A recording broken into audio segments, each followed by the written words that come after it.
Take a trip with me down memory lane if you were old enough to be around when these cars were popular. One of the things that you may remember about these cars is that if you happen to have one that had power door locks and power windows, that wasn't something that every car on the road had. So even though today those things are pretty standard, when this car came out, that was an indicator of a pretty well-optioned vehicle. Now, this car does have power locks and power door windows, but there's a problem with the power locks, and that's the point of the video today. We're going to address the issue that I'm having with the power locks in this vehicle.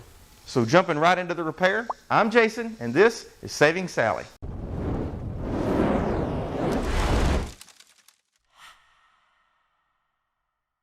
Okay, so we're here at the power door lock at my door handle on the driver's side, and you'll notice that the button is in pretty tough shape.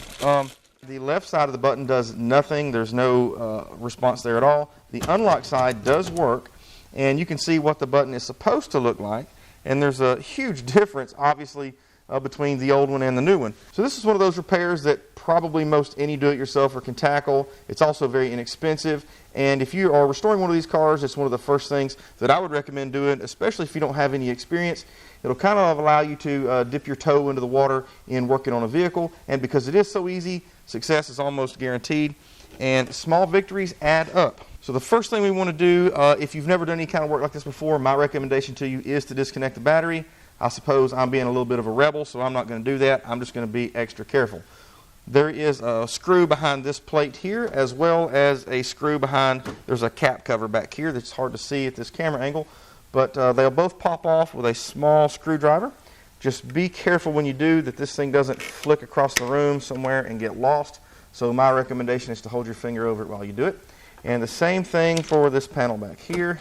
And this one fell out pretty easily, so it's probably time to bend these little tabs out just enough where they have a little bit more bite inside of the handle.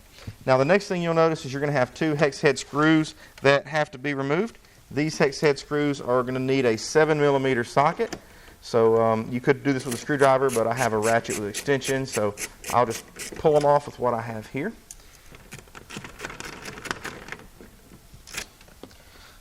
Alright, so with those two things out of the way, this may not be possible if you have a 82 to 1990 model. You would probably also have to remove this armrest, although I'm not certain. But for the 91s and 92s, it's a slightly different cover for this mechanism up here, so the armrest doesn't really present much of a problem for you.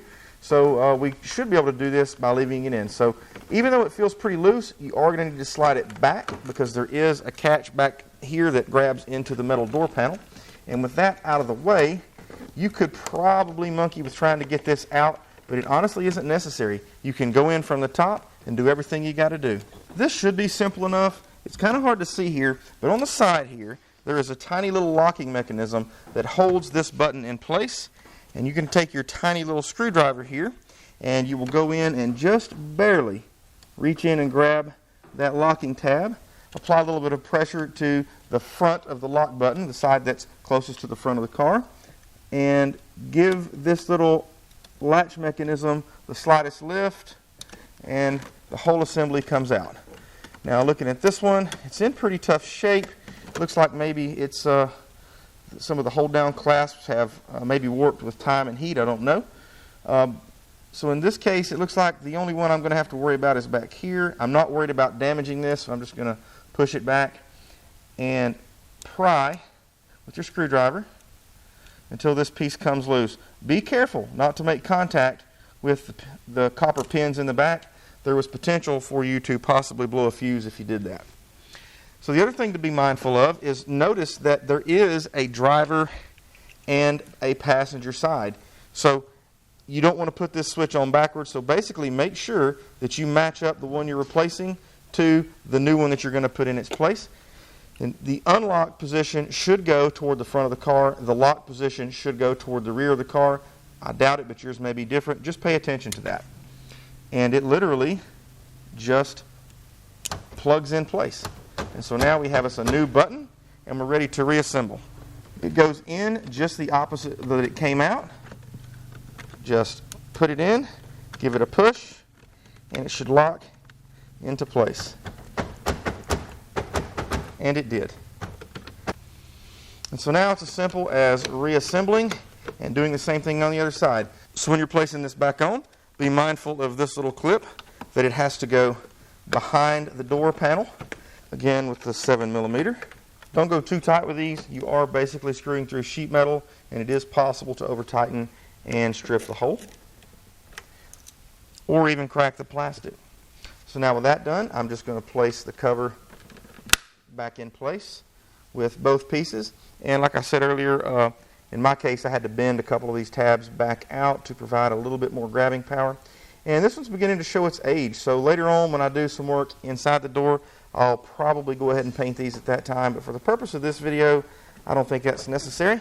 We push it in, and let's test it out. So you probably noticed that my lock button doesn't slide the full range. That's a pretty common problem in these older cars, and generally speaking, it means that the locking latch mechanism has become gummed up with time and will need to be cleaned. But for the purposes of this video, I'm going to go ahead and call this portion of it a complete repair. Now I'll just repeat the same process on the other side, and I'll have a matching set of brand new lock and unlock switches. So that's going to do it for this video, and if you're enjoying this content and this series, be sure to give me a thumbs up, a like, and a subscribe, or leave a comment down in the comment section. So until next time, this has been Jason with Saving Sally.